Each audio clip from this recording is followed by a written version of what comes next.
We'll talk Eddie Nketiah after reports have emerged Arsenal could be willing to sell him in order to upgrade on the England international. We'll do the ZINCHENKO debate ahead of tough trips to Villa and Liverpool in the coming weeks. City drop points. Ange Ball works at the Etihad. Are Liverpool as good as people say they are? And more. We'll also talk Inter, Joao Felix, and take some of your thoughts from the live chat. You're listening to The Debrief on the Chronicles of a Gooner podcast. Hey everybody, how's it going? Hope you're all good. Hope you're all well. Welcome back to another episode of The Debrief here on the Chronicles of a Gooner podcast, the show in which, of course, we talk Arsenal, but we also take a bit of a wander outside of the Arsenal circle and we'll round up what happened in the Premier League this weekend, as well as bringing you some big stories from both Spain and Italy. Lots and lots to get into, as there always is on the Debrief, and I can't wait to get some of you guys' thoughts as well in the live chat on all the subjects that we're going to be discussing. We're going to start off by talking Arsenal, of course, and then we'll dive into our PL roundup. Then we'll take a trip over to Catalonia, where Barcelona took on Atletico de Madrid, and we'll also do a bit on Inter, who came up with what I would say was a statement victory in Naples against the current champions over in Serie A last night. Let's start off though with the Arsenal chat. We're going to start off by talking about a story that's doing the rounds today with regards to a certain Eddie Nketiah. According to reports, Arsenal are considering selling Eddie Nketiah in order to raise funds so that they can go out and upgrade on the England striker. Now, this story as a major surprise to me. I've said for a long, long time that a big part of the reason that Arsenal were willing to give Eddie Nketiah the contract that they did was so that they would be able to get themselves into a position whereby he could be sold for a hefty amount of money, for a good amount of money, and enough for them to kind of, be able to really push the boat out on another top striker. I think we've got a top forward player in Gabriel Jesus. We talked a little bit on the review show yesterday, of course, from the Wolves game about what it is that Gabriel Jesus brings to the party, why I think he's so important. But we also kind of had a bit of a discussion, myself and those of you that were in the live chat, and we kind of all came to the conclusion, didn't we, that we could do with maybe a slightly different option. And an upgrade essentially on Eddie Nketiah. So, that's not to write the kid off. I think when he's come in, he's done well. And I think that, for a long time, he served a real purpose at Arsenal Football Club. And whatever he goes on to do in his career, whether that be stay at Arsenal or go elsewhere, I'll always wish him the best because I think his attitude is tip top. I think he's humble. I think he's got everything that you need from a kind of personality standpoint to succeed. I think he's got a lot of ability as well, but is he that elite level of forward? I don't think he is. And so I think at some point this will probably become the reality. Arsenal will probably look to raise funds for him. And I say that we'll get a hefty amount of money, and I say that it'll be a significant amount to put towards a new striker because, he's English. He's got a long-term contract with Arsenal, still around about 4 years to go on that contract, proving that he can score goals at this level. And although a lot of people kind of raised their eyebrows when he signed on the dotted line and signed that 5-year contract extension, having run his previous deal down, I think for me, it was always about looking at how we can use that to our benefit in the future, rather than it meaning Eddie Nketiah is in Arsenal's plans for the next 5 years. It could have been Eddie Nketiah's in our plans for the next year, for the next 2 years. But if we have him on this 5-year contract, well, then happy days, because we'd be able to raise funds from him. And that will help and aid us in the building and the further development of our squad. I've always said to you guys that, yes, the spending has been quite big in recent years. And, we've been pleasantly surprised by the way the Cronkies have backed Mikel Arteta and the project that he and Edu are currently overseeing.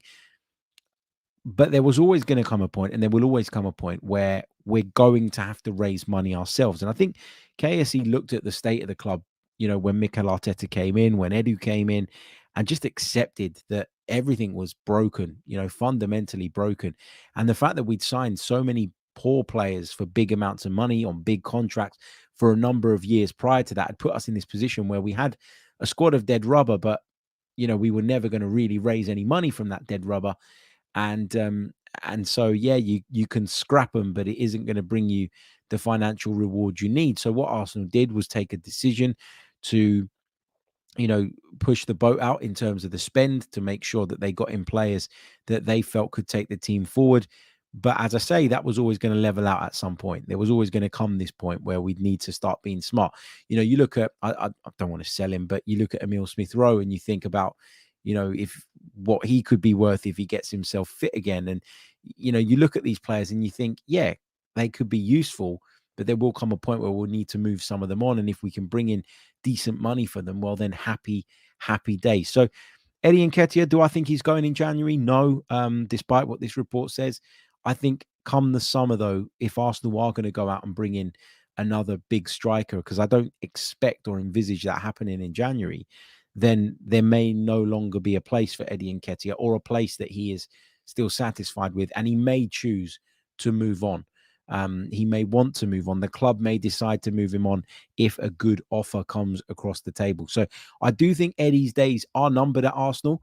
But do I think that he's going to be leaving in January? No, I don't. I think that's too close. I don't think that Mikel Arteta will be able to go and get the man he would want in the long term to replace Eddie in this upcoming window. So I think he stays, and I think this is one for the summer. But just wanted to get you guys' thoughts on this as well. Let's dive over into the live comments and see what you guys are saying. Lots of hellos. Hello to all of you guys as well. Hope you're all good. I hope you're all well. Thank you for joining me. Wandering Minstrel says Nketiah is loyal to us, and that counts for a lot. It does. It does. You want him to be treated fairly. You want him to be treated right, of course. Delisu says, I think that's the same thinking behind giving Reece a new deal as well, Harry. Yeah, absolutely. I totally agree with that. Delisu also goes on to say that 40 million would be a good price for Eddie Nketiah. I would probably accept that as well. I would try and push for a little bit more just because he's a striker. And we always say it, goals are the most valuable commodity in football. So if you can push that little bit further and squeeze a little bit more out of a Premier League club, we know that the vast majority of Premier League clubs can afford to spend 50 million on a striker these days. That's where football is. So yeah, we should be seeking more, but I think, if we got 40, I would take that for sure. Russ Morgan says no big club is going to want Eddie. Yeah, but what do you define as a big club? Because, I can imagine sides like West Ham, looking at him, and we know that they've got a few quid to spend and have spent on forward players in the past that maybe haven't always worked out for them. You look at the likes of, there's loads. Villa, would Villa be interested? I'd argue that right now they have a better striker all round in Ollie Watkins, but there will be people out there that will be willing to take a punt on him. I'm certain of that. You look at sides like Forest, you look at sides like Brighton, you look at sides like Fulham, you look at sides like Crystal Palace. Why wouldn't they be interested in taking a punt on Eddie? They've spent bigger money on players that had less of a track record. So I don't think it's impossible to get a decent amount of money for him. Goon Gang says, respect on Eddie's name and progression. I don't want him going to a rival, though. Yeah, like in an ideal world, you don't want him going to a rival. But somebody asked me today about this whole idea of Ramsdale maybe going to Newcastle United and sort of what I'd want for him. So I see Newcastle as a rival, as a club that are looking to take that next step, that are looking to become one of the big powerhouses of English football in the coming years. So I see them as a rival, even if they're not challenging for the same trophies as us this season. Ultimately, they're aspiring to get to that point. So giving them someone like Aaron Ramsdale is not ideal because you'd be aiding them in that mission. However, if an offer comes in that is too good to refuse, then maybe you consider it. But, that's kind of the way I look at it when I think about, this idea of selling to rival clubs. It's in the short to medium term, it might be no issue for me, but in the longer term, it could be, and that's when you're talking about players that are immensely talented, like Aaron Ramsdale. I really do believe that Eddie Nketiah playing week in, week out could score 15 league goals. I really do believe that. I don't think he brings anywhere near as much in the build-up as Gabriel Jesus does, and that's where, for me, he falls down. But yeah, I think there'd be a lot of Premier League interest in Eddie. I think it's harsh to say that there wouldn't be. We're going to take a really short pause. Then we're going to talk Alexander Zinchenko. Then we're going to start making our way through our Premier League roundup. Don't go anywhere. You're listening to the Debrief on the Chronicles of a Gooner podcast. Of course, the weekend saw Arsenal beat Wolverhampton Wanderers by 2-1. But Wolverhampton Wanderers' goal came as a result of a mistake from Alexander Zinchenko. Actually, the only chances Wolves created on the day came from mistakes from Alexander Zinchenko. He made more than one at the weekend. And whilst we shouldn't beat him over the head for it, because he's been a really good servant to Arsenal since he joined the club at the start of last season, there is a bit of a debate going on around whether or not what Alexander Zinchenko brings to the team from an offensive standpoint is worth the risk that we take defensively. And I've been thinking long and hard about this, talked about it in quite a bit of detail on the sort of review show after the Wolves game, in that the nature of the mistakes has to be taken into consideration here. He's normally so assured and comfortable in possession that what we saw from Zinchenko at the weekend, I think, was uncharacteristic, and not something that I'm going to lose too much sleep over. It's not a problem per se that I don't trust him to keep hold of the ball in those positions. Do you know what I mean?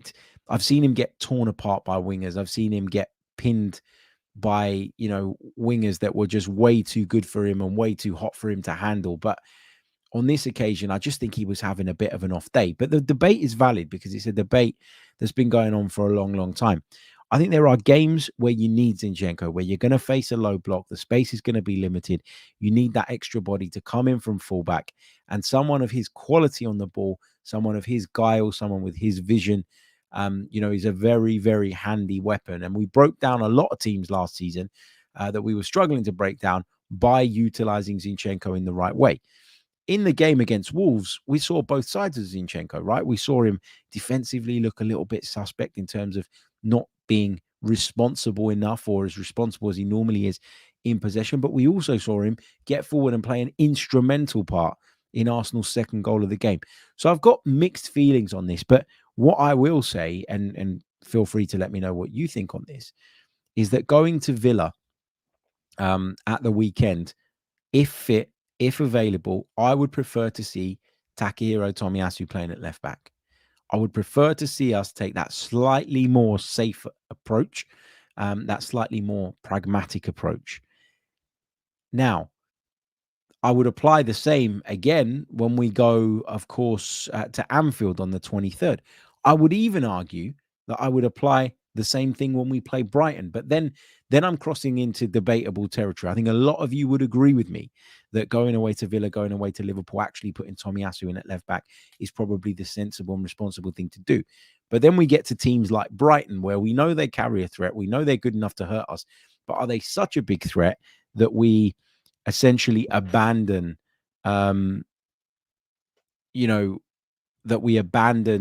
something that's been a key part of our game plan, which is to have Zinchenko in that position because he's very specifically well skilled to play in that position? And do we go for that slightly more pragmatic approach? Let me know your thoughts in the comments. I'm interested to hear what you guys think on this, because I think it's a fascinating conversation, this one. Jake Johnson says that Zinny is not Mikel's long-term plan because he signed Timber. Ace Diamond says, I think it's a trade-off. What he provides versus his mistakes means he'll always have a place in this Arsenal team. But I do think his involvement must be managed depending on the opposition. And that was brilliantly put. Goon Gang says, Zinchenko Ukraine kick over the Karate Kid crane kick. Mark Jerome said, listening to Arteta's press conference today, he's okay with the odd mistake from Zinchenko because he creates more in midfield. I agree with that. I listened to the press conference earlier, and that's kind of what I took away from it as well. But I also think that Mikel Arteta will say one thing in the public light and probably say something quite different behind the scenes.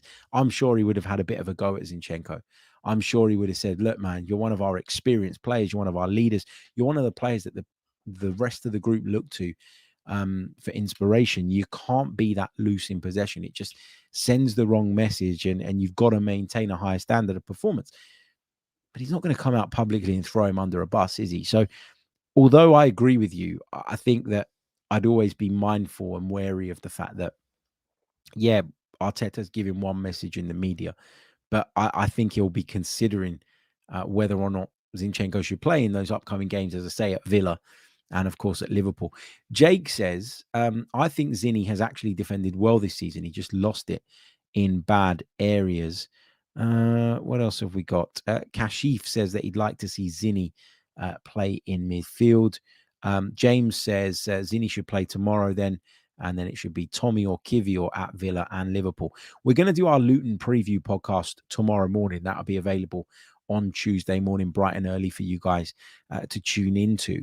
And we'll share, a predicted lineup, the lineup that I would like to see, and all the rest of it.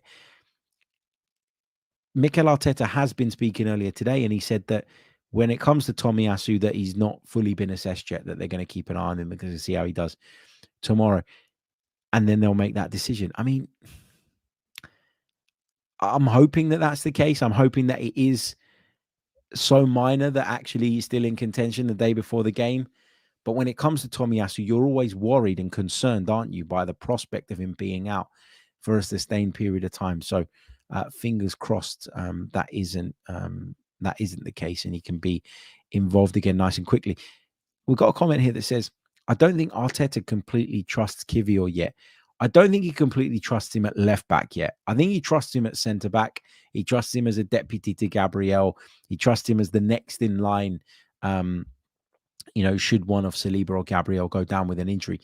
But I agree with you in the left back sense. I think that it's a very specific role. It's a different role. You're being asked to move from centre back, where you've played all your career, into a position where you're not only now defending a wide area of the pitch, but you're also tasked to go infield, get involved in midfield plays also. It's quite a complex role. It's quite a gear change, I think, for those players. So yeah, that's my take on that. Alistair says, rest Tommy for the Luton game. We shouldn't need him. Save him for the Villa game. That's probably how I would look at it now. I actually said to you guys on the Wolves preview that I'd prefer to see Ben White play against Wolves. That I preferred to see, Ben White play against Wolves, so that Tomiyasu could be given a breather and actually use Tomiyasu in the game at Luton rather than the Wolves one, because I think at Luton it's going to be a lot more physical, and I think that Tomiyasu's skill set might have served us better there. But hey, it didn't work out like that. And obviously with Tomiyasu picking up that problem, which we don't know the extent of just yet, it's kind of changed things and thrown a bit of a spanner into the works. Right, we're going to take another very brief pause, and when we return, we're going to begin our Premier League roundup. We'll talk City, Liverpool, Newcastle United, and then we'll cross over to Europe for some of the big games that took place on Sunday night. Don't go anywhere. You're listening to the Chronicles of a Gooner podcast. Welcome back to the program. Hope everybody is good. If you're just joining us on YouTube, if you're just joining us on the live stream, please do leave us a review. It really, really does help. I'd love us to get to 100 likes. Same reviews. I mean likes on YouTube. I'd love us to get to 100 likes by the time we finish the live stream. That would be amazing. So if you wouldn't mind, please do drop us a like. And if you're not subscribed to the channel, what are you waiting for? Don't forget, you can get every episode of the Chronicles of a Gooner podcast on all your favorite podcast providers as well. So if you prefer to listen rather than watch, well, you should be watching and listening, but you get the point. Then you can download the content there as well. Okay, let's start then with our Premier League roundup. And let's begin with Saturday's games. Arsenal beat Wolverhampton Wanderers by 2-1. Brentford, despite having 9 players out, were able to overcome Luton Town, Arsenal's opponents, tomorrow night, of course. Burnley, in the Battle of the Basement Boys, ran out 5-0 winners against Sheffield United, which ultimately saw the axe come down on Paul Heckingbottom, who's lost his job. Chris Wilder is said to be the front runner to replace him. So a bit of a throwback that. Nottingham Forest continued their poor run of form with a home defeat to Everton, who are working their way towards clawing back that 10-point deduction. And Newcastle battered Manchester United 1-0. Yes, they battered them 1-0. We'll come on to that in a little bit at St. James's Park in the evening kickoff. If we turn our attention then to Sunday, Bournemouth played out a 2-2 draw with Aston Villa. The Aston Villa thing, right? It kind of irritates me a little bit. Listen, I've got nothing against Aston Villa or Unai Emery, but I constantly have to listen to people tell me that, Unai Emery's the best manager, one of the best managers in the league, that he's way ahead of Mikel Arteta currently and all the rest of it. And I get that history plays a part here, right? And Unai Emery has A, the experience, and B, the silverware to show. But this is a prime example of why it's not fair to compare them, because one is working in a far more pressured environment than the other. If Arsenal had gone and drawn 2-2 at Bournemouth, it would be the biggest story. Everybody would be talking about it. It would be the end of the bloody world. But Villa go and draw at Bournemouth, and it isn't that big a deal. Why? Because the expectation levels are just worlds apart. This is the kind of job that is perfectly suited to Unai Emery. Okay. And, I'm not looking forward to facing them next weekend. They've got a great record at home. They're a really good and dangerous side. But there is not that demand and that requirement to be as consistent as you need to be at Arsenal. So when people keep saying, oh, look at Villa's results, they're brilliant. And then when they, mess one up, everybody just kind of sweeps it under the carpet and goes, yeah, but, it's Aston Villa, it's Unai Emery, don't worry about it. That's the kind of thing that highlights why the two jobs are so different, and why really, because Villa are doing well, it doesn't mean that Emery would have been the best man to stay at Arsenal and we should have given him more time and all the rest of it. Elsewhere, Chelsea beat Brighton by 3-2. Fascinating game, that one. Liverpool grabbed a late winner a late couple of goals, really, to beat Fulham at Anfield. West Ham played out a 1-1 draw with Crystal Palace. And the Super Sunday game between Manchester City and Tottenham ended 3-3. We'll talk about some of these games individually in just a mo. Remember, get involved in the comments. Let me hear your thoughts throughout the program. I'd love to hear from you guys. Let's dive first then into the game between City and Tottenham Hotspur at, of course, the Etihad. So, Manchester City 3, Tottenham Hotspur 3. Spurs opened the scoring on 6 minutes through Heung-min Son, and then he scored an own goal 3 minutes later. He was really unlucky with that, to be honest. The delivery came into the box. He barely stuck out a leg, and it just seemed to come off the top of his thigh and beat the goalkeeper. Then City went 2-1 up. Phil Foden on 31 minutes before Giovanni Lo Celso equalised on 69. But then City found another one on 81 with Jack Grealish. And I think all of us at that point thought it was a winner, and that Manchester City were going to continue to put points on the board, and that Tottenham, who had a real hold and have a real hold over Manchester City in recent times, were not going to have it their way that day. But Dejan Kulusevski popped up on the 90th minute. So, first of all, I've got I don't want to apologize to Spurs, because, being an Arsenal fan, that's quite difficult and tough to do. But what I do want to say is that, I was one of those people in the build up to this game that said very adamantly that to go to the Etihad and play Ange ball was crazy, was stupid, was something that was going to lead to a Manchester City mauling. And listen, if you look at the stats, and we'll do that now, if we roll a bit further down, you look at the stats, you look at Manchester City, right? 17 shots on goal in comparison to Spurs is 8. And you look at some of the chances that Manchester City spurned on the day, then that theory was to a degree proven right. Like, if you play that way, you'll give City loads of chances, and then you're relying on them not converting them in order for you to remain in the game. Now, credit to Spurs, they went there and they scored 3 goals.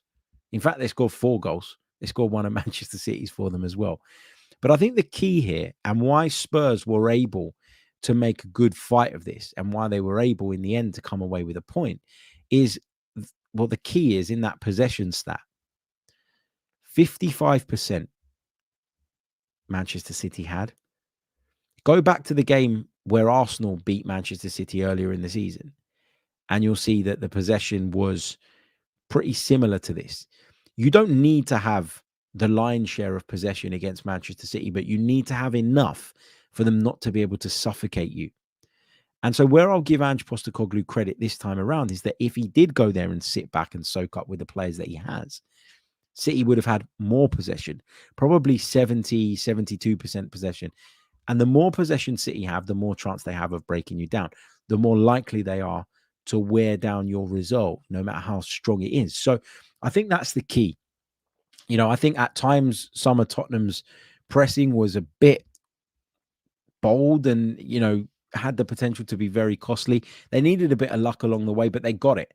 And they were able to come away from the Etihad with a point. So I'm not happy for Spurs. And, there was a part of me yesterday that was conflicted, as I mentioned to you on the last pod, where I was like, well, I'd love them to get absolutely battered at the Etihad, but at the same time, I quite like Manchester City to drop points as well. In the end, this was the perfect result for us. It means that Arsenal keep a bit of a cushion between themselves and City with some difficult games coming up for both sides in the coming weeks. And it means that Tottenham don't quite get back to winning ways, but manage to dent, the challenge that we're facing from Manchester City, albeit just a little bit. But yeah, Ange Ball, does it work? Can it work? It worked to a degree yesterday, but they were relying on fine margins and they were relying on City not being able to finish their dinner, which in Erling Haaland's case doesn't happen very often. However, it happened yesterday. Now, there was one incident in that game that sparked a lot of debate and a lot of controversy, and it led to a very angry Erling Haaland confronting the referee, Simon Hooper, during and after the game. So there was a foul committed on Erling Haaland around about the centre circle, but he managed to pick himself up and continue. The referee initially signalled for an advantage. Haaland played a ball over the top of the Tottenham defence, the high Tottenham defence that was basically sitting on the halfway line. Again, crazy stuff. Jack Grealish was running through on goal, and the referee blew his whistle and pulled the play back. Now, I think we can all agree that that was a really stupid decision and a really wrong decision. But, I've listened to a number of people talk about this today. I've spoken to friends about this, and everybody seems to be convinced that there's some either hidden agenda or that, the referee had things going on in his ear, and as a consequence of the way that football is officiated now, and that threw him off and all the rest of it. I genuinely don't think that any of that is valid here or true. I just think that Simon Hooper's had a bit of a brain fart moment where he's played advantage, maybe thought that the ball wasn't going to reach Jack Grealish, so blown up to pull it back, but then he's pulled it back now and he can't do anything about it. And I just think it was something that happened really fast and that he just got wrong out of instinct. And, we can sit and beat him up about it. And I sort of went on the 90 Min show today, and somebody said that I'm a hypocrite because a couple of weeks ago I was calling the referees incompetent. And this time I'm saying, well, he's just had a bit of a brain fart. I don't really know what anyone could do about it. First of all, it wasn't a guaranteed goal, was it? Even if the ball got to Jack Grealish, it wasn't guaranteed that he was going to go through and score. He still had plenty to do. I'd have fancied at least a couple of the defenders to catch up with him as well, make him cut back on his right foot and all the rest of it. But the point is, I think we can all forgive things like that because they happen in the blink of an eye. They happen in a split second. And, as humans, we've all got errors and mistakes in us. When I talk about incompetence, I'm talking about people sitting around the screen in a room with all the angles they need to be able to make the right decision, watching a video and then making what is blatantly a wrong call. That's where I get angry. That's where I get frustrated. I can kind of live with things like this, aside from the fact that it benefited Arsenal in the end. I can live with this kind of stuff. I really, really can. Let's see what some of you guys are saying on this one. Connor praising Ange Postecoglou says he made some great adjustments during the game which allowed Spurs to come into it. Dwayne says, Harry, Pep and the players criticise the ref, players surrounding and shouting in the ref's face, and people like Genus say he's happy with how they behaved, but Arteta and Arsenal are immature. Yeah, I found that weird. Look, I don't think Pep went overboard in his interviews or anything like that. And yeah, all right, he said he didn't want to do a Mikel Arteta. That was kind of like sticking the knife in the referee, but only doing it from behind so you could protect your identity and protect yourself and not your identity, but protect yourself from any consequences that could come down the line. It's like saying I'm pissed off, but I'm not actually going to say it. That's what Pep Guardiola did. And he's very clever.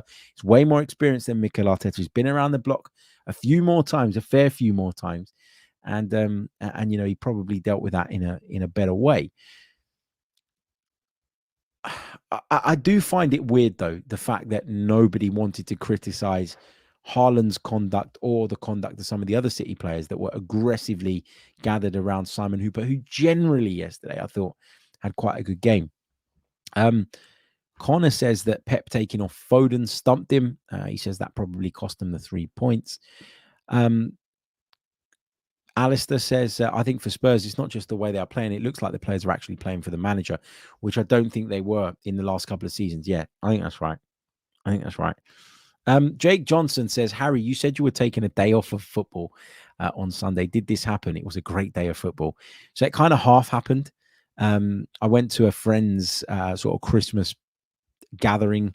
We had the barbecues on. We had music on, whatever. Everybody was sort of catching up, and it was really nice. And then as the Spurs game started to get juicy, around about, I think it was just before Grealish got that goal, I think on 81, we thought, oh, come on, we're all in the same room now. You might as well stick it on.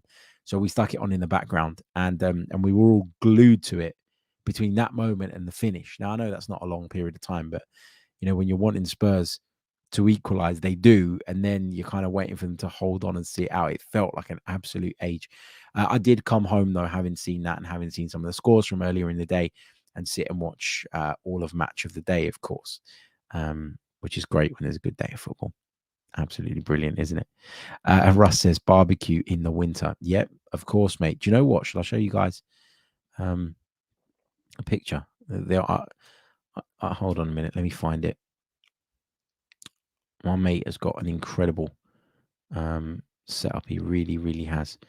Hold on a second. Let me stop this, and I'll share with you guys just a picture from my Twitter, or X as it's now known. If you haven't seen it, if you're listening, you'll want to come over and have a look at this. Check this out. Look at that. Chicken on the top one, pork on the other. Look at that. Proper food. He's got an indoor setup with the extractor and all the rest of it, which is why we're able to do it in any weather, in any condition. And barbecues in the winter, they drop nice, man. They really, really do. Anyway, that's enough about barbecued meats. Let's get back to the football. So yeah, the 1-1 draw, obviously a very, very positive result for us. And we'll have a look at the league table once we finish up our roundup of the Premier League games. Not going to discuss all of them, but there are a few that I want to get into. Liverpool 4, Fulham 3 was another one that I thought was fantastic for the neutral.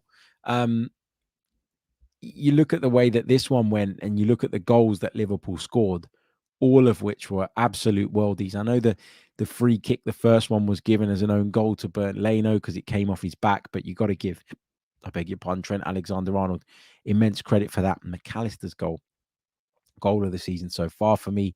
Endo's finish was brilliant. And then Alexander-Arnold pops up on 88 minutes to win the game after Fulham got their noses in front on 80. It was just an incredible game for the neutral to watch. I hoped, obviously, that Liverpool were going to drop some points. And I've kind of listened to people sort of break this down and assess this one today. And, I've heard from some who have said, well, they were a bit lucky yesterday. Those goals, they don't normally go in. There were worldies on the day. And, actually, they were a little bit suspect. I would argue that they were suspect because they had key defensive components missing. I would argue that they don't concede the first 2 goals that they do if Alisson's in goal rather than Kelleher. I really, really do believe that. So I think that, you know, the fact that they were a little bit vulnerable is a bit of a red herring. They still do have the second best defensive record in the Premier League. So if I was to sit here today and say that I'm really concerned, or that Liverpool should be concerned about the state of their defense, I'd be lying. I think this was a one-off. And look, if you can produce worldies like that and they win you the game, who are we to sit and be critical of that? I think it was a big result for them in the end, particularly with a game against Arsenal coming up, particularly with a midweek fixture. I think it was, as Matthew says in the chat, individual player talent that won that one for Liverpool. And when you got top quality players, that's what can happen. That's the difference, isn't it? And that's why you pay big money for big players. Another game that I wanted to touch on was, of course, Newcastle's 1-0 battering of Manchester United. The goal came from Anthony Gordon just 10 minutes after the break, and it was another miserable day at the office for Eric Ten Hag's side. They're really, really poor. They're really poor. There's no identity. There's no fight. There's no work rate. There's no effort. There's just so much wrong with that team. And, you know, I've said it for a few weeks now. I think that people have given Eric Ten Hag an easy ride because of the situation at the football club with regards to the ownership and all the rest of it. And I just think, to me, you know, yes, that is an issue and it's something that needs to be addressed. But, I mean, there's got to be questions asked of what's going on the field of play. And for that, Eric Ten Hag is responsible. The thing that really mystifies me about this, and I'm going to give Newcastle their props in a minute, so don't worry. But the thing that really mystifies me about all of this is if I scroll down to the teams, right, you look at the possession, Newcastle dominant. You look at the number of shots, Newcastle dominant in that department as well. But if you look at the starting lineup for Manchester United, right, you look at this and, you know, Onana and Eric Ten Hag signing fine, you know, Wan-Bissaka, Maguire, Shaw, Dalot. That's pre-Eric Ten Hag, right? You look at that and you go, well, he can't really do much about that. He's got players missing. You look at the midfield. Kobbie Mainoo, I think, is a really, really good player. But to be relying on him at this stage is a bit much. You look at Scott McTominay, and I think, yeah, he gets forward and he gets the odd goal from time to time. But as a player, generally, I don't think he offers anywhere near enough in midfield. Rashford is really poor at the moment. How he's still in the side, I don't know. Garnacho had a great weekend last weekend and deserves to be in the team. But then you got players like Martial, who have just been hanging around Manchester United for a number of years now without having any real impact. So you look at that team and you maybe think, well, actually, you know, I've got a bit of sympathy for Eric Ten Hag because he's been stuck with a load of players that have been there for a long time that throughout the tenures of multiple managers just haven't performed. And then I look at his subs bench and I think, I'm sitting here telling you that, I'm sitting here telling you that McTominay's not right. Man United fans are sitting there telling us that McTominay's not right for that midfield. You've signed Sofiane Amrabat in the summer, yet he's sitting on the bench.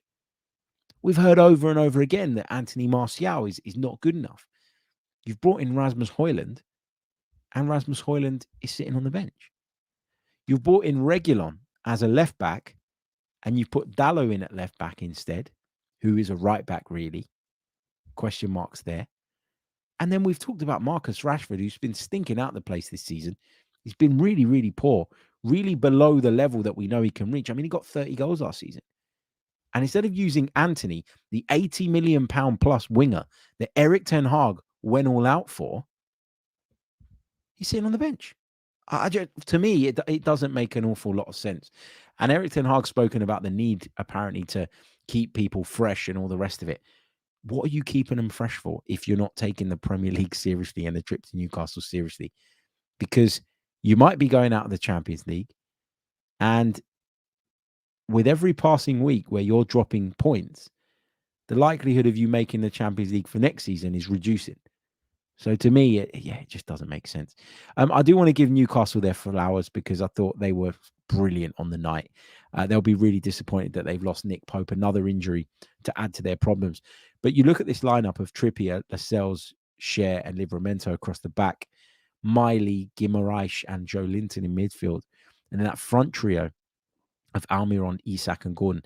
That's been their team for a number of weeks now. I think I'm right in saying that they've played 3 games in 8 days, and big games, taxing games. Yet the energy and the intensity with which they were able to play on Saturday night was, to me, astonishing.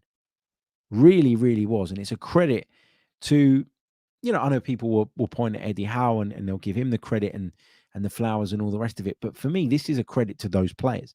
If those Newcastle players can do that without the options, without the strength in depth as a result of the injury crisis that is upon them, then there is no excuse for Man United playing the way that Man United are playing at the moment.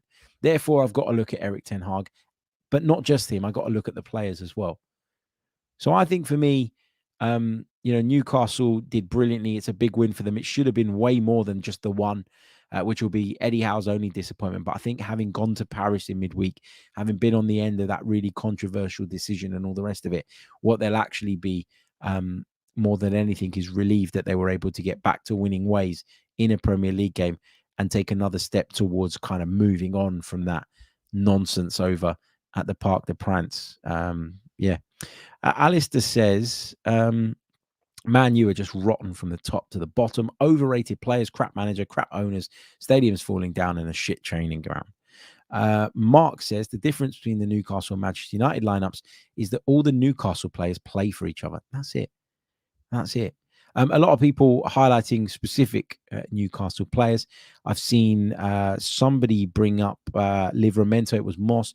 Really liked Livramento. Wanted him at Arsenal 2 years ago. And Delisi, who's been very impressed by Alexander Isak, I think has been a really, really good signing as well.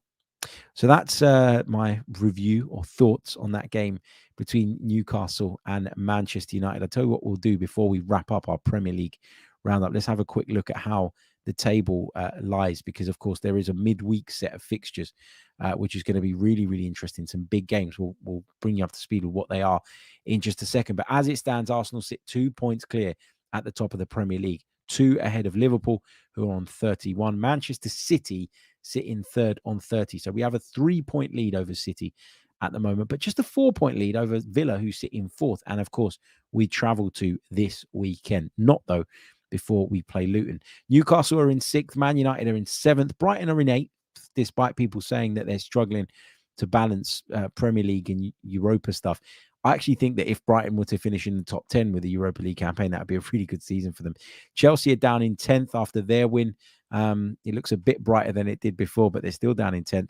Everton are, of course, in the bottom 3 because of that 10-point deduction, but they're only 2 points behind Luton in 17th. Now, if we have a look at the fixtures coming up over the next few days, there's some fascinating games to come. There are three sets of games spread across 3 nights in the Premier League. Tuesday, tomorrow, Wolves take on Burnley. Arsenal, of course, are at Luton. Then on Wednesday, you've got Brighton versus Brentford, Palace versus Bournemouth, Fulham versus Forest, Sheffield United versus Liverpool. But the 2 standout games are Villa versus Manchester City at Villa Park and Manchester United versus Chelsea at Old Trafford. 2 games to keep your eye on, especially that Villa City one. I'll be watching that because I want to get a read on Villa ahead of the weekend. Then, of course, on Thursday, more football. Everton take on Newcastle United. And, of course, Tottenham take on West Ham United in what's always quite a fiery London derby. So these games are on Amazon Prime in the UK. It's going to be an excellent midweek, and we get a midweek match of the day, which is always great as well. So really, really looking forward to these. Okay, I'm going to take another very, very brief pause. And when I come back, we're going to cross over to the continent. We're going to talk Barcelona, Joao Felix, and then we're going to move over to Italy to talk about Inter's statement victory at Napoli before taking some of your thoughts and questions from the live chat. So start filling the chat box up now. Welcome back to the debrief on the Chronicles of a Gooner podcast. Okay, let's go over to Spain, where Barcelona defeated Atletico Madrid by a 0-0. The first thing I want to say about this, right, is that I understand that Barcelona are going through renovations at the Camp Nou and that they've had to move as a result of that. Okay, that's fine. That's all well and good. But decision to play in the Olympic Stadium, look, okay, they probably couldn't do much about it, but it's just taken the soul out of watching Barcelona for me. Like, first of all, watching Barcelona and them not being in the Camp Nou just feels weird and strange and not right. But then you look at the crowds they're getting, right? They're getting modest crowds by their standards, and everybody's just so far away from the pitch. Like it just feels a bit soulless at the moment. Again, it's something that's necessary while they're going through those renovations and while they're making improvements to the Camp Nou. But this game appealed to me a lot less as a spectacle. So I got home yesterday at about 8 o'clock and I sat down and I was like, do I do Napoli Inter? You'll all know that I'm a big Serie A fan, which would have swayed me that way in the first place. But then I looked at this one and I thought this could be interesting too. And I haven't watched that much Spanish football of late. Maybe I'll give this one a crack. But watching it for about 10 minutes, it just felt that little bit soulless.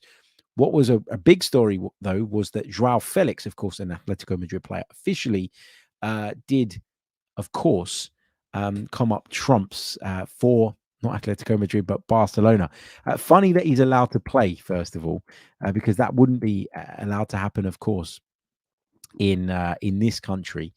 But yeah, look, he scored the goal. He celebrated it. It was a really well taken goal, by the way, but he celebrated it as if, he had no regard for Atletico Madrid whatsoever. It was a big celebration. And then after the game as well, the way he walked on the pitch with the fist bumps and all the rest of it, it was as if he did not care. He knows that he's not going back to Atletico Madrid. He knows that he's not wanted there. He's already burnt his bridges with the supporters.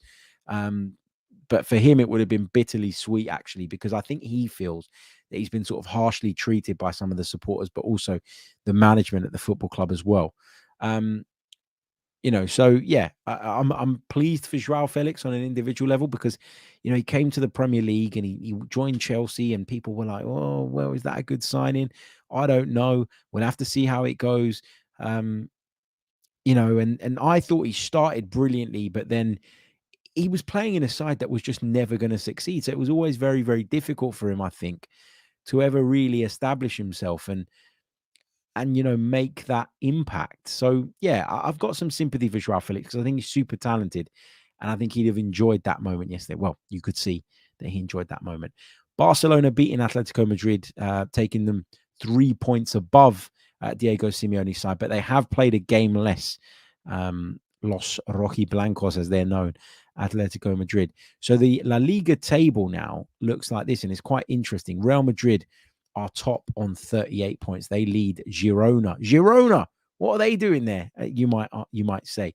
They lead Girona just on goal difference. Barcelona are 4 points adrift, and Atletico Madrid are in fourth on 31 points. You look at some of the other sides, it's great to see Athletic Bilbao in that position, pushing towards the Champions League spots. Great to see Real Sociedad doing well. They're a club I like for some reason. Real Betis too. But then you look at like Valencia. This jumped out at me when I looked at the table today. Valencia have been through some really rubbish times of late, but they are one of the big Spanish clubs.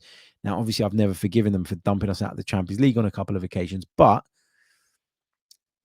you want to see, as a neutral, I think, you want to see the biggest clubs at the right end of the table and being competitive. And I'm not saying Valencia are anywhere near the level they were at before, or that they're anywhere near, sustaining a challenge for a European spot or anything like that.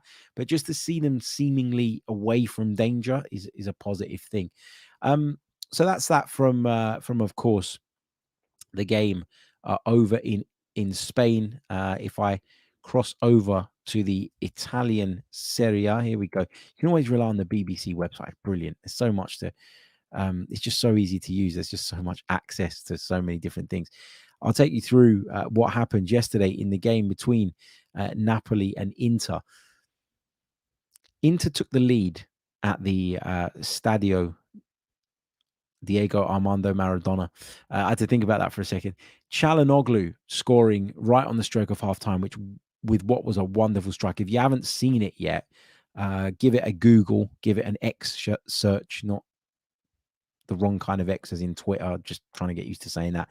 It's a really, really good goal. But the second goal for me was the most aesthetically pleasing. There was a pass into the penalty area from Lautaro Martinez, and Nicolo Barella made a run from midfield, and he took two sublime touches to get himself in front of goal, and then finished really, really well to double Inter's lead and essentially put the game to bed before Marcus Thuram made sure of it on 85.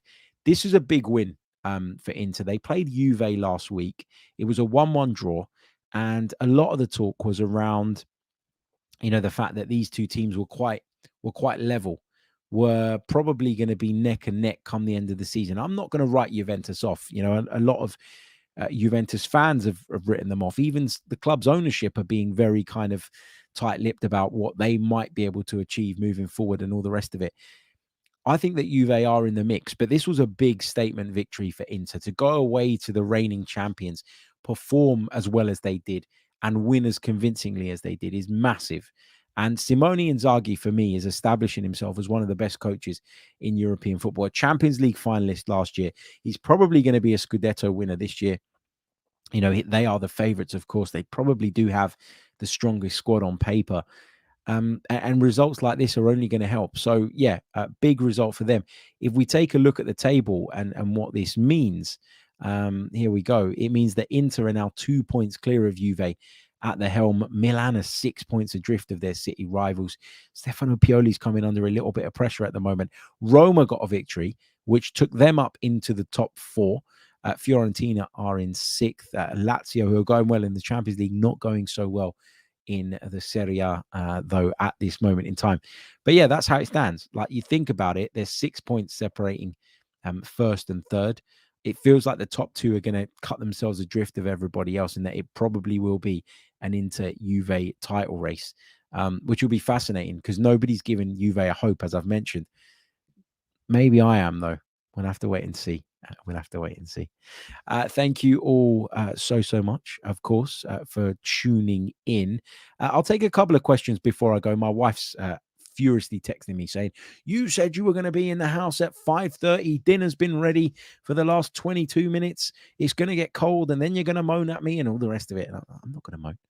I was doing the debrief. That's how it goes. Right, let's take a few of your questions before we say goodbye. So chuck them in there nice and swiftly. We'll take a really short pause, and when I return, we'll do those questions before I say good evening. Paul Nell says, looking very festive in that sweater, Harry. Do you know what?